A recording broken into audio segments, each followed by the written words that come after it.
अपना आप ही देखते रहते थे। घर से आईना देखना बुरी बात नहीं, लेकिन सिर्फ अपना आप ही देखते रहना, हर वक्त देखते रहना। खुदा मुझे ऐसी खुदाई ना दे कि अपने सिवा कुछ दिखाई ना दे, ये भी कोई इतना ठीक मसला नहीं। आप गौर फरमाए, क्या अर्ज करना चाहता हूँ आपकी खिदमत में मेरे अजीज। एक तो अगर मैं बड़ी समझदारी से और बड़े गौर से और बड़ी तवज्जो से आपको ये बात समझाना चाहता हूँ कि अगर हुजूर से प्यार करोगे ना, तो ये जितनी दौलतों की और शोहरतों की मोहब्बत दिल में आती है, ये खुद ब खुद निकल जाएगी, खुद ब खुद निकल जाएगी, आसानी हो जाएगी, जीना आसान हो जाए। दूसरी बात आपकी खिदमत में अर्ज करूँ, हम ना ताज़ा दम नहीं रहते, हम परेशान रहते हैं, हम बोर होते हैं, हमारी तबीयतें बाज़ोकात जल्दबाजी करती हैं, हम बाज़ोकात उलझ जाते हैं, करार तलाश करते हैं। उस करार को तलाश करने के लिए फिर बाज़ लोग उल्टी सीधी मूवीज़ देखते हैं।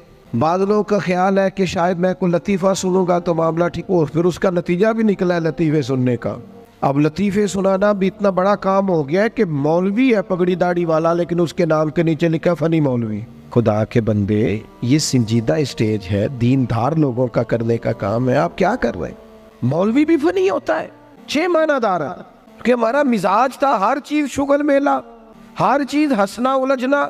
मेरे अजीज, हम चूँकि सुकून चाहते थे, कुछ ने इधर उधर की मूवी देख ली, कुछ ने हंस लिया, कुछ सैर को चले गए, कुछ का ख्याल था खाने खा लेंगे तो सुकून आ जाएगा। याद रखना, इन चीज़ों में सुकून नहीं है, इनमें तो आप उलझते जाएंगे मजीद। तो सुकून कहाँ है, करार कहाँ है? आप कभी सहाबा की जिंदगियां देखें ना, हालात जिस तरह के भी थे ना, उनको जो सुकून मिलता था वो रुखे मुस्तफ़ा से मिलता था।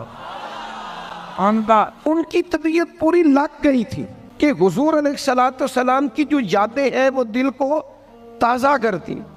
उनका ख्याल था कि बाहर अगर किसी चीज़ का नाम है तो वो जिक्र मुस्तफ़ा है, याद मुस्तफ़ा है और दीदार मुस्तफ़ा है। आला हजरत मुफ्ती हैं, फतवा देते हैं। आला हजरत मुफस्सिर कुरान है, कंजुल ईमान बजाते खुद एक तफसीर है, तर्जुमा ही तफसीरी है। आला हजरत मुहद्दिस हैं, वो जब अहादीस मुबारका का हवाला देते हैं तो यूँ लगता है कि जैसे बड़ी गहरी नज़र है इनकी, रावियान हदीस पर भी, उसूल पर भी, और हाफजा भी मजबूत है हिफ्ज़ हदीस के लिहाज। सारी चीज़ें उनके पास थी, लेकिन वो पता क्या कहते थे? कहते थे ये जो मेरा दिल चमकदार है ना, और ये जो मेरी तबीयत हल्की फुल्की है, उसकी वजह ये है कि उनकी महक ने दिल के गुंचे खिला दिए। ये मैं नहीं आपको तकरीर सुना रहा, मैं तो जज्बात का इजहार कर रहा हूँ। उनकी महक ने दिल के गुंचे खिला दिए हैं। तो क्यों गुंचे खिला दिए? कहते मेरे नबी का कमाल ये है कि वो जिस राह चल दिए हैं कूचे बसा दिए। वो जिस राह भी चल दिए हैं कूचे, हुजूर पर थोड़ा गुजर जाए तो काम हो जाता है। करार, सुकून, सारे दुख मिट जाएंगे अगर दिल हुजूर से लगा लोगे, अगर मुहब्बतों का मरकज रसूल पाक को बना लोगे। आप देखें ओहद के मैदान के अंदर काफिर ने एक बड़ी अजीब साजिश की मुसलमानों को परेशान करने के लिए, और तक भाई आप लोगों की वजह से अगर इतने लोग तकलीफ में हैं तो आपको समझ जल्दी से बैठ जाए जी, जल्दी से जी, फैसला करने में इतनी देर, अल्लाह आपको सलामत रखे, बैठ जाए जी। अब आप खड़े हैं जनाब, आप भी बैठ जाए, अल्लाह आपको बरकत अता फरमाए। अच्छा, एक बंदा महफिल में खड़ा हो जाता है मोबाइल लेके, अल्लाह उन्हें समझना चाहिए कि बाकी सारे कुल भी है मोबाइल। खुदा के बंदे, आपकी वजह से इतने लोग पीछे अगर परेशान है तो आपको समझना चाहिए उस चीज़ को। अल्लाह ताला आप सबको हंसता और मुस्कुराता रखे।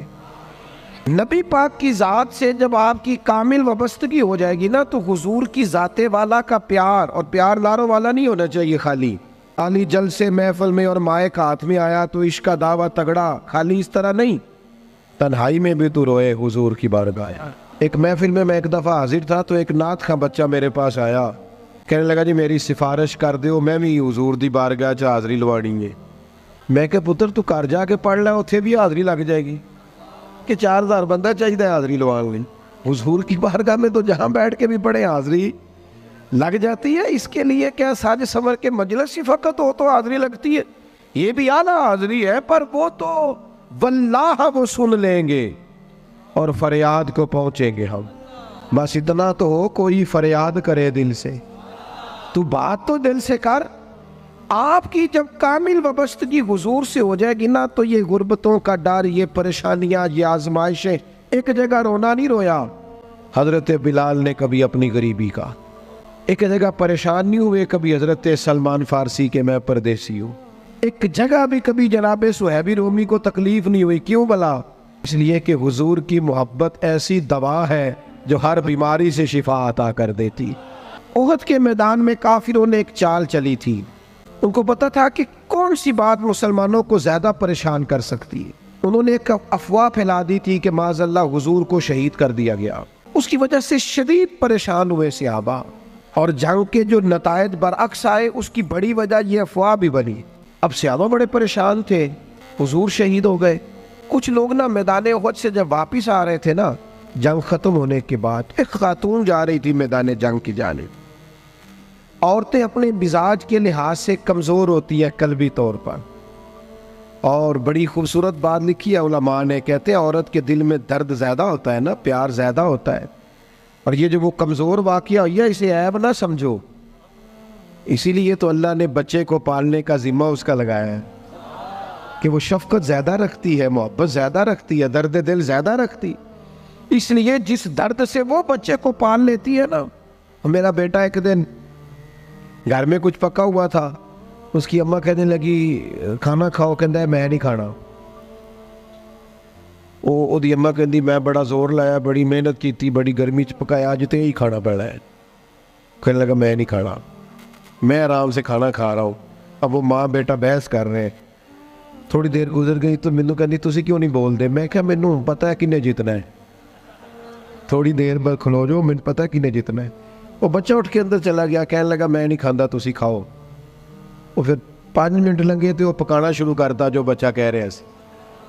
तो मैं क्या मैंने तो पता है ना इसका नतीजा की है, तो इस बहस में जाने की ज़रूरत है। इसलिए कि माँ औलाद के सामने हमेशा ही हार जाती है।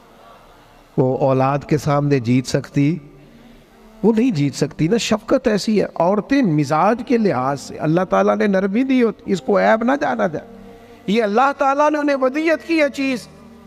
तो खातून जा रही है मैदान उहद की जानिब, वहां से सहाबा आ रहे। तो खातून पूछती है सहाबा से हुजूर का क्या हाल है? तो एक सहाबी अपने लहजे में गोया कहने लगे खबर मुश्किल है पर तुझे सुनानी भी ज़रूरी है, इस जंग में तेरे भाई का इंतकाल हो गया है। बहन के लिए इससे बड़ी भी कोई खबर होगी कि भाई का इंतकाल हो गया? वो खातून ने ये खबर सुनी, इन्ना लिल्लाहि व इन्ना इलैहि राजिऊन पढ़ा, आगे गुजर गई। अगले सहाबी से जाके पूछती है हुजूर का क्या हाल है, और बेचैन है, दौड़ी जा रही। ये मेरी बात को समझे आप। किसी एक जगह जब आपकी मोहब्बत का गलबा होता है तो फिर बाज गम लगते ही नहीं। आपकी कैफियत ही और होती है जिंदगी गुजारने में। आगे बढ़ी, एक और सहाबी मिले, उनसे पूछती है हुजूर का क्या हाल है? तो कहने लगे मेरे पास तेरे लिए एक बड़ी सख्त खबर है, तेरे शौहर का इंतकाल हो गया। उसने थोड़ी देर के लिए खामोशी इख्तियार की, अल्लाह की रज़ा पे राज़ी रहने के कलिमात अदा की और आगे बढ़ी। एक और शख्स से सवाल, ये ज़रा सोचते जाना, ये खबरें अगर अचानक मिले, भाई चला गया है, बाप चला गया है, इसको सोचना, अपने ऊपर तारी करना, खुदा ना करे ऐसा हो। पर जब खबर मिले तो कैफियत क्या होती है।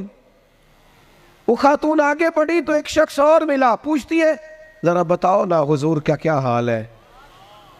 तो कहने लगे मेरे पास तेरे लिए खबर है कि तेरे वालिद भी इस जंग में शहीद हो गए।